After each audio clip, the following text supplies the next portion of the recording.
Hi, this is Aaron from Superior Singing Method, and I want to talk to you about healthy singing. Okay, let's talk about healthy singing. The number one thing when it comes to singing is, I would say, and this may sound kind of obvious to you, but it's drinking water. And I'm going to give you a list of a bunch of things. This is just the very first one, that drinking water is good for so many reasons. First of all, it helps flush down any of the stuff that's in your throat, whether it's mucus or just whatever. It helps just flush out anything that's gonna hinder you from singing well, that is. Because if there's mucus in your throat or whatever, there's pollen, if it's in summer or whatever, flushes all that down. If that's in your throat, it makes it harder to manipulate the notes. So when you're singing, it's harder to be on key, sing in tune, and all that stuff. So water's a really good one. It flushes down. But not only that, it's really good for hydrating your vocal cords. When your vocal cords are dried out, it's going to affect everything when it comes to singing. For sure your tone, for sure your pitch and all that stuff. So you want to keep your vocal cords nice and hydrated. Also, it's just going to keep your body healthy. And a lot of people don't see singers as athletes, but you are an athlete. As a singer, you are an athlete. And so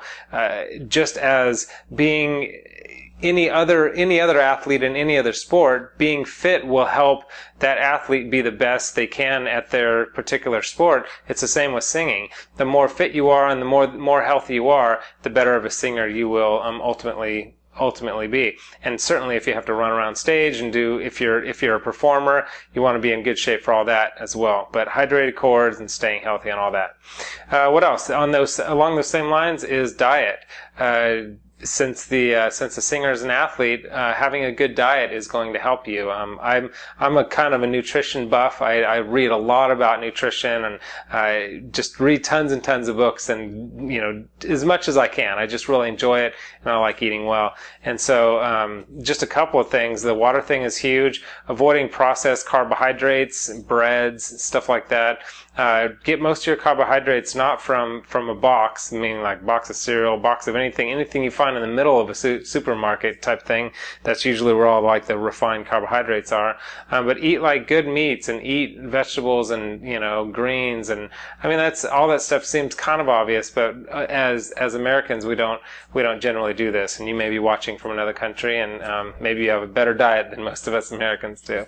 But the singer is an athlete, so that's really important, and that's going to help you to be a better singer when you're eating the right things.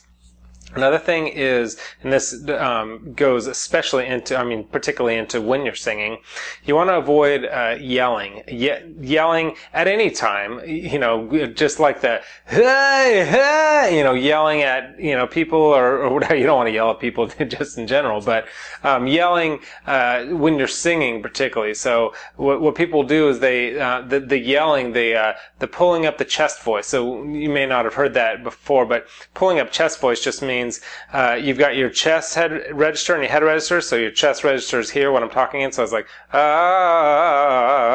it's all down here, blah, blah, blah, blah. And your head voice is, that's your head voice up there. So there's these two different registers. So what a lot of people want to do, a lot of singers, a lot of my students, they want to sing in the higher notes, but they want like that deep register, that deep lower register kind of beefier sound in their voice, because the head voice is high and light, and they want that big kind of sound, but in the higher notes. So they belt those notes out like, and try to sing those notes. That's basically trying to pull up the chest voice and singing chest voice at the top of the register. And what that does is it doesn't make for a very good tone. It makes your vocal cords swell up. It's just, you just want to avoid that as much as possible. Best thing to do is develop a good mixed voice, but that's a whole separate video. So that's another way to sing healthily, if that's a word. The next one is milk. I'm actually a big fan of raw milk. Like I said, I study a lot of nutrition stuff. I eat a lot of raw milk. You can get that in California, a couple other states as well. But raw milk's great. But avoiding milk the day of singing event is a good idea, and even the day before as well, because it will produce some mucus, and especially if you're getting pasteurized, homogenized like regular store-bought milk, that produces a lot of mucus, and that's really going to affect your singing, because the water flushes down all that stuff, flushes down all the mucus and all that. If there's pollen in there or whatever, that's why you want to drink a lot of water. But the milk itself will produce mucus, and the same is true for cheeses and most dairy. So it's good to avoid dairy when you're getting ready for a singing event, or just getting ready to sing. Another one is spicy foods. I love spicy foods, but the night before you have to sing, or if you sing on a regular basis, avoid spicy foods, because what happens, spicy foods creates a lot of kind of acidity, a lot of acid in your stomach, and as you sleep, that acid has a tendency to come up. If you have any type of acid reflux, it's kind of gross, I know. It's a singing video, and I'm talking about all this nasty stuff, but it splashes up onto your vocal cords, and you can imagine your vocal cords are just these, little pieces of, cartilage and muscle and acid on them. You can imagine how that's, going to wake up and your throat's not going to feel well, and you're going to be like, what happened? Like, I wasn't yelling yesterday, but the spicy food will do that. Another thing, the day of, a lot of this I'm talking about the day of a gig, but most of this is just kind of in general to be a healthy singer.